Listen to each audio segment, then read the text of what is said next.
ओम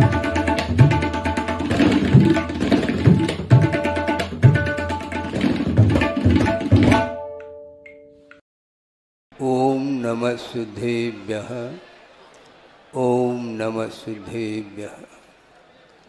मंगलम भगवान वीरो मंगलम गौतमो गणे मंगलम कुंदकुंदाद्यो जैन धर्मोस्तु मंगलम सर्वमंगलमांगल्यम सर्वकल्याणकारकम प्रधानम सर्वधर्माणां जैनम जयतु शासनम।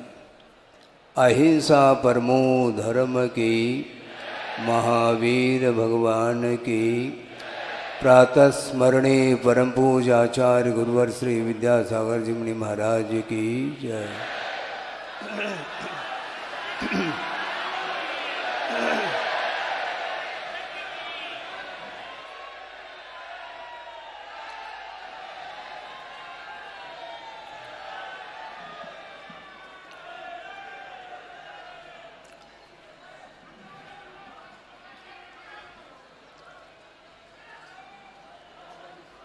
आगम में हमें एक कारिका स्मरण में आ रही है जो आगम में पढ़ने को मिलती है। बहुत प्रासंगिक है। अत्यंत प्रासंगिक होने के कारण उसको यहाँ पर प्रस्तुत करना बहुत उपयुक्त समझता।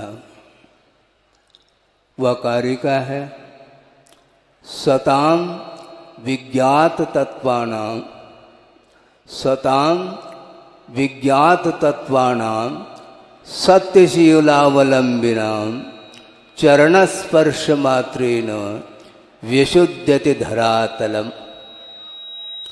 यह धरती पवित्र हो रही है। किसके स्पर्श से? सत्पुरुषों के चरण स्पर्श से। वे सत्पुरुष कैसे होते हैं? विज्ञात तत्वानाम, ऐसा एक विशेषण दिया है शिवचंद्र आचार्य ने। वे सत्पुरुष कैसे होते हैं? जिन्होंने तत्व को जान लिया है। तत्व का अर्थ होता है पदार्थ का जैसा स्वरूप है उसको उस रूप में ज्ञान जिन्होंने कर लिया है। सत्यशीलावलंबिना, पदार्थ को मात्र जानना पर्याप्त नहीं, किंतु जिन्होंने सत्य और शील का अवलंबन लिया है, ऐसे सत्पुरुषों के चरण स्पर्श से विशुद्धति धरातलम। ऐसा यह धरातल पवित्रता का अनुभव कर रही है। और इस कारिका को इसके इसलिए आपके सामने रखा, प्रभु का दर्शन साक्षात न हमने किया है न आप लोगों ने किया है, किंतु प्रभु का जो स्वरूप होता है उस स्वरूप को प्रदर्शित करने वाले जो सत्पुरुष होते हैं, गुरु होते हैं, आचार्य होते हैं, उनके माध्यम से ही प्रभु का साक्षात्कार अथवा स्वरूप का अवलोकन हमें हो सकता है। गुरुदेव आपके सामने उपस्थित नहीं है, व्यवहार की दृष्टि से बिल्कुल ठीक है, किंतु उन्होंने पूरे समूचे विश्व के लिए जो प्रकाश दिया है, वह प्रकाश मैं समझता हूं न भूतो न भविष्यति। और इस प्रकार का प्रकाश वही दे सकता है जिसने सत्य और शील का अवलंबन लिया है।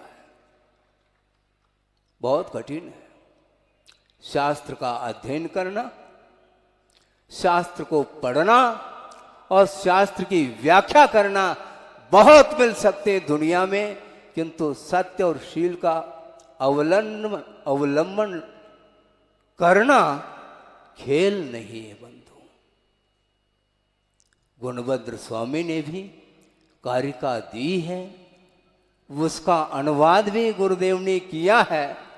जिस समय उस अनुवाद को हमने पढ़ा, हमारी आंखें और खुल गई। गुणभद्र स्वामी ने प्रसंग दिया है, मूल तो संस्कृत में है और उसका अनुवाद बहुत ही साहित्यिक शब्दों में, छंद में मूलकार के भाव को प्रस्तुत किया है हिंदी भाषा में। उनका कहना है, आचार्य महाराज का, गुरुदेव ने ही अनुवाद किया, हम कर क्या सकते हैं, हम पढ़ भी नहीं सकेंगे, ये ध्यान रखो, लिखना तो बहुत दूर की बात। उभय लोक की हित की बातें कई सुनाते सुनते थे, फिर से दोहरा रहा हूं, उभय लोक की हित की बातें कई सुनाते सुनते थे, विगत काल में भी दुर्लभ थे, सुनते सुनते गुणते थे। गुणने वालों की संख्या बहुत दुर्लभ है विगत काल में भी। उभय लोक की हित की बातें कई सुनाते सुनते थे, विगत काल में भी दुर्लभ थे, सुनते सुनते गुणते थे। धर्म सुनाता कौन सुने अब, वे भी दुर्लभ विरल मिले, और हित पथ पर चलने वाले तो ईद चंद्र सम विरल खिले, ऐसा कहा। हम भी चिंतन करते हैं, हम भी लिखते हैं, हम भी पढ़ते हैं, हम भी पढ़ाते हैं, हम भी समझते हैं, हम भी समझाते हैं, किंतु गुरुदेव का ये कहना है, ये समझने की और समझाने की परंपरा आज की नहीं है बंधुओं, बहुत प्राचीन कालीन यह परंपरा है, किंतु समझते समझाते हुए अनंत काल व्यतीत हुआ। किंतु गुणभद्र स्वामी का ये कहना है कि गुणने वालों की संख्या विगत काल में भी दुर्लभ थे, सुनने वालों की भी संख्या दुर्लभ, और गुणने वालों की संख्या तो उससे भी अत्यंत दुर्लभ थे। क्योंकि प्रैक्टिकल पेपर जो होता है और बहुत ही डिफिकल्ट होता है, वो थियोरेटिकल अलग है, ग्रंथ का आधार लेकर के पढ़ना, कंठस्थ करना, मुखाग्र करना और यथावत उसको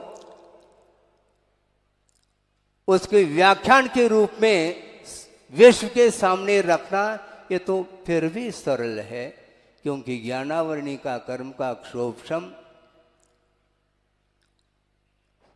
बहुत सरलता से हो सकता है। हालांकि ये भी दुर्लभ है, किंतु इसलिए सुलभ कह रहे हैं कि मिथ्यात्व की भूमिका में भी, प्रथम गुणस्थान में भी कई अंगों का वह ज्ञान रखता है, इसके बावजूद भी सम्यक दर्शन से वो वंचित रहता है। इसलिए ज्ञानावरणी कर्म का क्षोभशम भिन्न है, और दर्शन मुनि का जो क्षोभशम है, जिसके माध्यम से ज्ञान में समीचीनता आती है, जिसको सम्यक दर्शन बोलते हैं, ये अत्यंत दुर्लभता की कोटि में रखा है।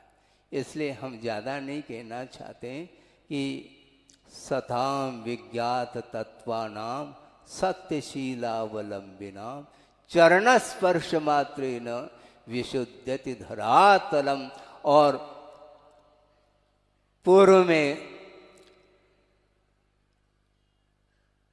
निर्यापक श्रमण सुधा सागर जी माध्यम से भी आपको जानकारी मिली है गुरुदेव के विषय में, और पूर्वाचार्यों के विषय में भी काफ़ी आगम के आधार से आपके सामने विषय रखा है, प्रासंगिक रखा है।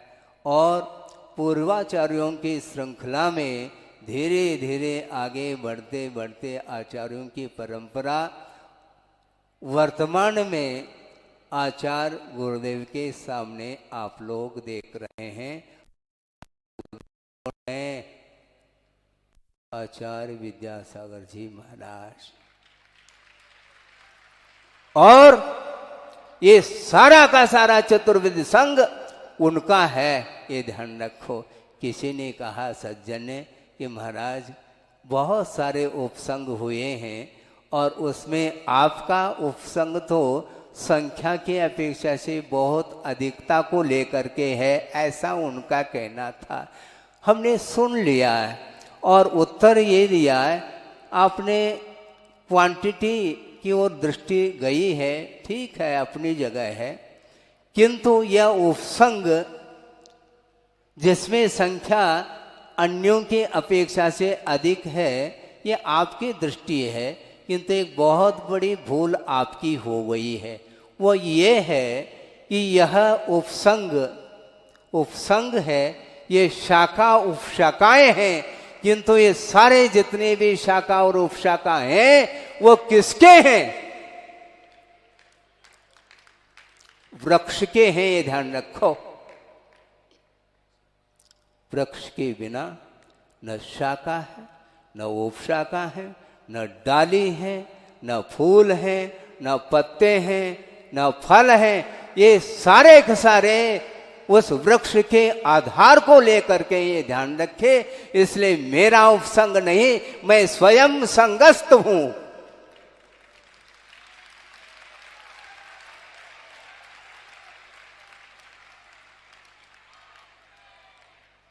तब उनको बात समझ में आ गई है। वो सामने जितने भी भक्तगण होते हैं वे भक्ति करते हैं और भक्ति करने की सबको स्वतंत्रता है, बिल्कुल ठीक है। और भक्तगण भगवान की भी भक्ति करते हैं और गुरु की भी भक्ति करते हैं, किंतु ये ध्यान रखो भक्ति मुक्त कंठ से करो, किंतु जिसकी भक्ति की जा रही है उसको अलर्ट लेना पड़ता है, ये ध्यान रखो।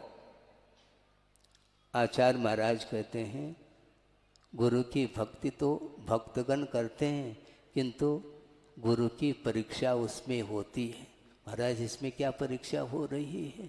हाँ बिल्कुल परीक्षा है, क्योंकि मुक्त कंठ से गुरु की प्रशंसा भक्त करता है, किंतु उस प्रशंसा के प्रवाह में आकर के यदि मन में उन शब्दों को लेकर के हर्ष का अनुभव करता है तो वह उसका स्तर, उसका विकास रुक जाता है। इसलिए भक्त की प्रशंसा की ओर कभी भी ध्यान नहीं देना चाहिए। और एक प्रासंगिक प्रसंग आपके सामने रख रहा हूं कि आचार्य महाराज विहार करते हुए संघ के साथ कहां पर पहुंचे हैं? तेंदुखेड़ा, जो कि पाटन के पास है। तेंदुखेड़ा कोनी जी के पास है। और विहार करके छोटे से ग्राम में पहुंच गए। जनता आचार्य महाराज के प्रवचनों को सुनने के लिए लालायित थी और निवेदन किया कि महाराज कम से कम 2 शब्द आपसे हम सुनना चाहते हैं। ठीक बात है, सुनाएंगे। सुनने के लिए आप बैठे तो मुझे तो सुनाना ही है। और गुरुदेव ने प्रसंग बहुत मार्मिक प्रसंग दिया है। वह ये है कि भक्त गणों के भक्ति से भगवान प्रसन्न होते हैं, ऐसा किसी ने कहा था। और आप लोग भी कह सकते हैं, इसमें कोई बाधा नहीं, कि भक्तों की भक्ति से भगवान भी प्रसन्न होते हैं, ऐसा भक्तों के मुख से सुनने में आता है। तो गुरुदेव ने ये कहा, गुरुदेव ने बहुत अच्छी बात आपने कही है, किंतु भगवान को और गुरु को प्रसन्न करना खेल नहीं है बंधुओं, ये ध्यान रखो। ऐसा उनके मुख से सुना। आपको आश्चर्य और विस्मय हो सकता है, ऐसा क्यों कहा होगा। गुरुदेव का भाव ये है कि भगवान आपकी भक्ति से प्रसन्न नहीं हो सकते, आपकी पूजा से प्रसन्न नहीं हो सकते, किंतु किससे प्रसन्न हो सकते हैं? भगवान की आज्ञा का अनुपालन जब आप हृदय से करते हैं तब भगवान भी प्रसन्न होते हैं। इसी प्रकार गुरु भी प्रसन्न होते हैं। और गुरु को प्रसन्न करना चाहो तो ध्यान रखो, गुरु की भक्ति करो, किंतु हृदय से जो भक्ति करता है उससे ही गुरु प्रसन्न हुआ करते हैं। महाराज ये बात क्या बात, हमें बात समझ में नहीं आई। भक्ति करना तो ये तो बात हमें समझ में आ रही है, किंतु हृदय का अर्थ क्या? हृदय का अर्थ क्या है? उसे भी भक्ति हो सकती है। और अनंत काल से संसारी प्राणी ने केवल औपचारिक ही भक्ति की है, इसलिए इस धरा तल पर अभी भी परिभ्रमण कर रहा है, ऐसा गुरुदेव का कहना था। और गुरुदेव ने कई बार प्रवचन के दौरान इस पंक्ति को भी दोहराया है, जो आचार्यों ने इस पंक्ति को स्तोत्र में उल्लेखित किया है। कल्याण मंदिर स्तोत्र का पाठ आप करते हो, भक्तामर का पाठ तो व्यापक रूप से सब जगह पाठ चलता रहता है, किंतु कल्याण मंदिर स्तोत्र में आचार्य क्या कह रहे हैं सुनो। अब ऐसा कहना पड़ेगा क्योंकि उपदेश अलग है, सुनो। इसमें क्या है, ये उपदेश नहीं किंतु सुनो, अर्थात गौर करो।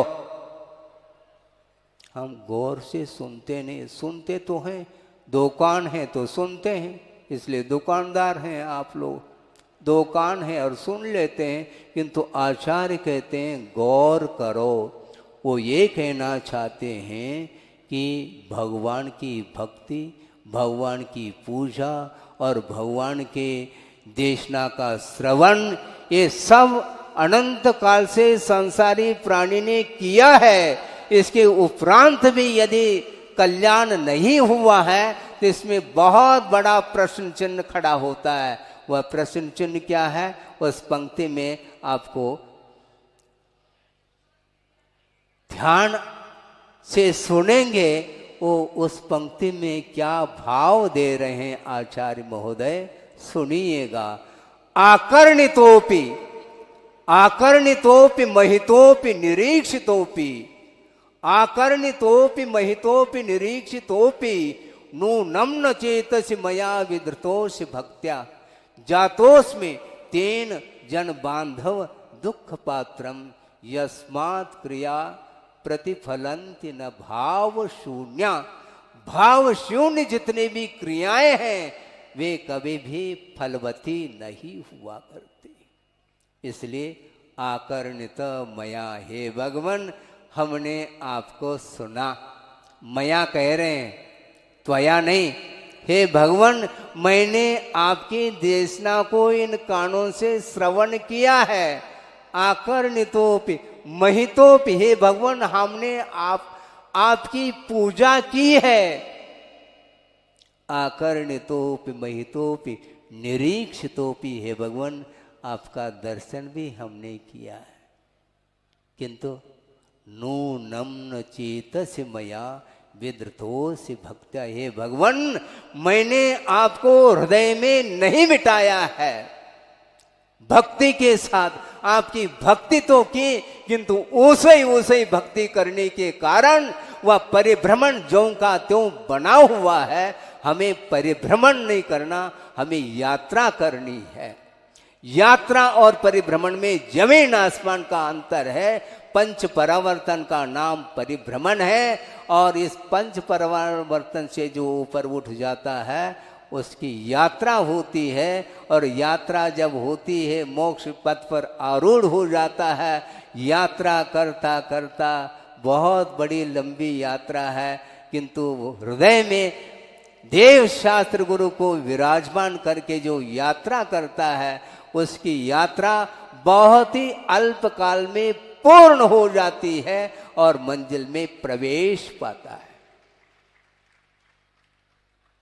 इन पंक्तियों को आपने सुना, पढ़ा। इन पंक्तियों की रचना करते समय आचार्यों के कितने भाव उत्कृष्टतम होंगे हम और आप आकलन नहीं कर सकते। भक्ति तो हम करते हैं, हृदय से भक्ति नहीं करते। न जाने कौन कौन से अपेक्षाओं को लेकर के भक्ति करते हैं। गुरुदेव कहते हैं भक्ति करो किंतु हृदय के साथ करो। हृदय से भक्ति जो की जाती है वह वस्तुतः वास्तविक भक्ति मानी जाती है।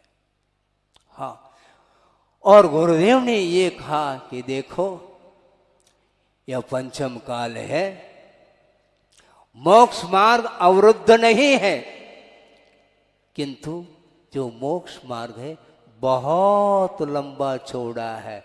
लंबा भी है और चौड़ा भी है। हाँ, बहुत लंबा चौड़ा है। और उन्होंने ये कहा था, उनके मुख से जो शब्द निकले हैं उन्हीं को आपके सामने प्रस्तुत कर रहा हूं। उन्होंने ये कहा कि वस्तुतः वर्तमान में मोक्ष मार्ग है तो, किंतु मोक्ष मार्ग किमात्मक है। उन्होंने कहा मोक्ष मार्ग पर हम चल रहे हैं और भावलिंग के साथ चल रहे हैं, किंतु भावलिंग के साथ मोक्ष मार्ग पर चलते हुए भी वह मोक्ष मार्ग, सुनो गौर से सुनो, बातें नहीं करो आपस में, यह मोक्ष मार्ग वर्तमान का नर्सरी है।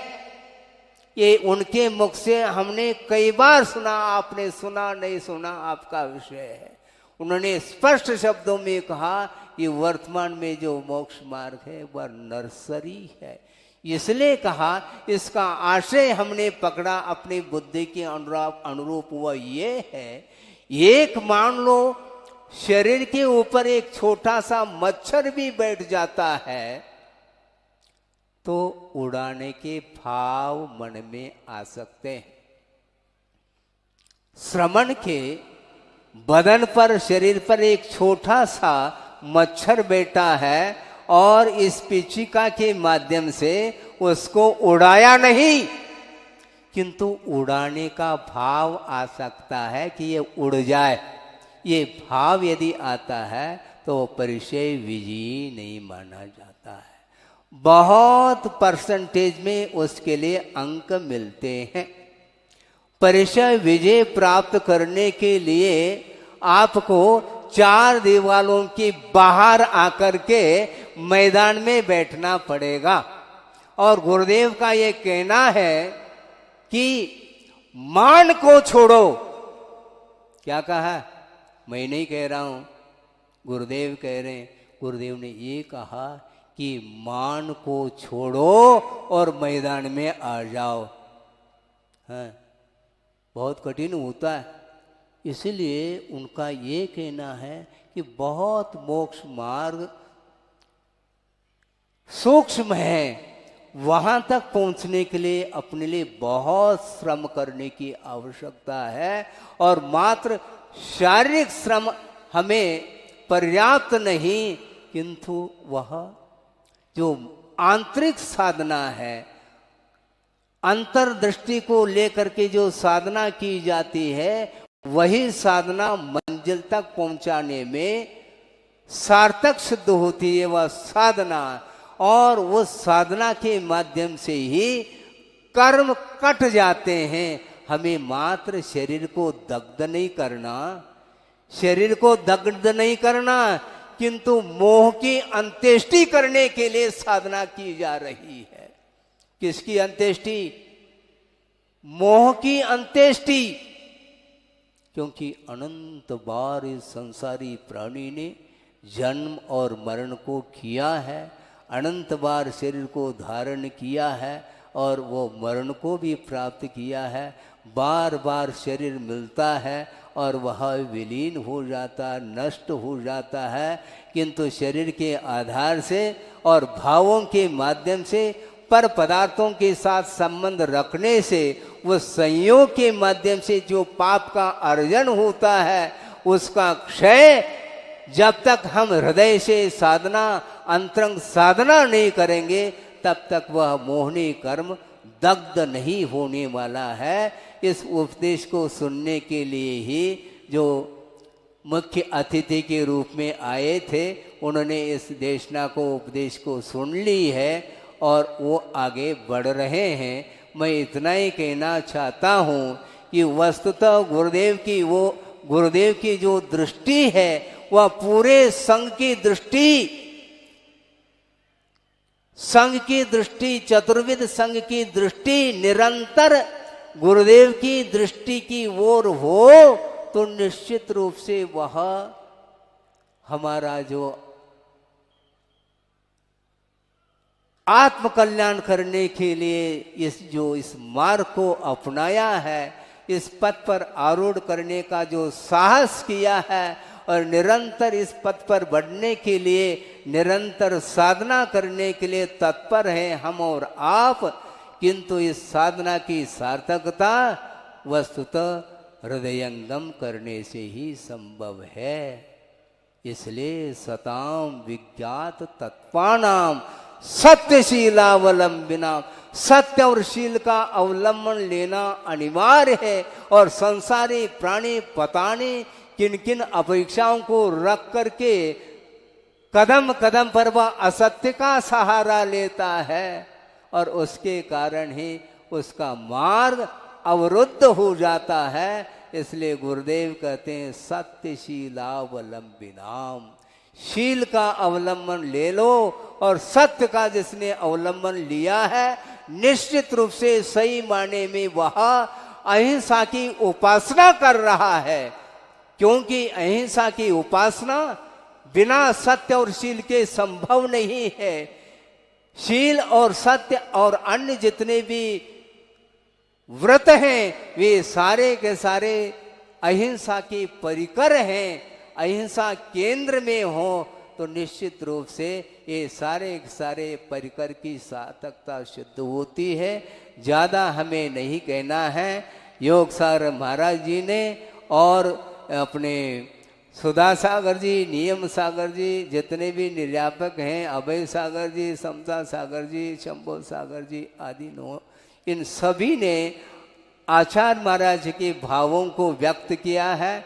हम और आपके सामने उसको दर्पण के समान निरंतर दृष्टि उसको रखते हुए, क्योंकि ज्ञान रूपी आलोक में ही वो सारे सारे आचार्य महाराज के वो सारे बिंदु और वो सारे सारे आदेशात्मक जो विषय हैं उनको हम आत्मसात करेंगे और आचार्य महाराज की परंपरा और उस विरासत को निरंतर अपने शक्ति के अनुरूप बढ़ाते बढ़ाते चले जाएंगे। मैं शक्ति के अनुरूप इसलिए कह रहा हूँ, कहाँ आचार्य महाराज की शक्ति और हम लोगों की कहाँ शक्ति है। किंतु गुरुदेव कहते हैं घबराओ नहीं, चींटी के चाल से चलो, कोई बाधा नहीं, किंतु मंजिल तक तो पहुँच ही जाएंगे। क्योंकि उनका ये कहना है कि सिद्ध परमेष्टि की यात्रा हो चुकी है, अब वो कहीं जाएंगे नहीं। लोक के अग्रभाग पर वो विराजमान है, उनकी अब आगे गति नहीं, वह गमन नहीं करेंगे। इसलिए चींटी की चाल से भी चलेंगे तो निश्चित रूप से एक दिन लोक के अग्रभाग पर आप भी पहुंचेंगे और अनंतानंत सिद्ध परमेष्टियों के बीच में अपने को भी स्थान मिलेगा। और जिस प्रकार अनंत सुख का संवेदन वे प्रति समय कर रहे हैं और केवल ज्ञान के माध्यम से विश्व को जानते हुए भी पर पदार्थों से उनका कोई भी प्रभाव नहीं है, उनका उपयोग किसी भी पर वस्तु से प्रभावित नहीं होता, किंतु निजानंद रसलीन वाली बात है।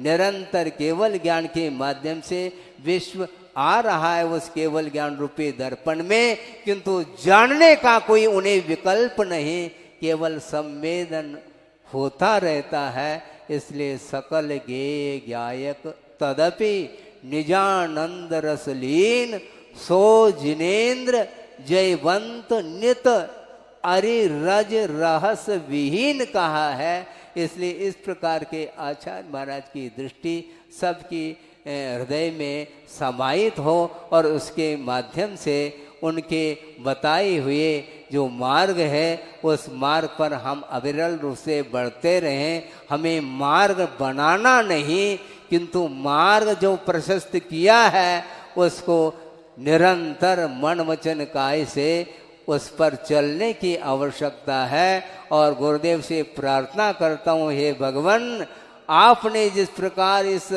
प्रशस्त मार्ग पर पूरी शक्ति के साथ निरंतर बढ़ते गए और विश्व को भी प्रकाश दिया है, हमें प्रकाश देने की आवश्यकता नहीं, क्योंकि उनके दिए हुए प्रकाश में और उनके आशीर्वाद से ऐसी शक्ति प्राप्त हो, ऐसा मनोबल प्राप्त हो, जिसके माध्यम से निरंतर सच्चे देव गुरु शास्त्र के आराधना करते हुए हम अपने लक्ष्य को प्राप्त कर सकें। इस पवित्र भावना के साथ अहिंसा परमो धर्म की जय। प्रातः स्मरणे परम पूज्य आचार्य गुरुवर श्री विद्यासागर जी मुनि महाराज की जय।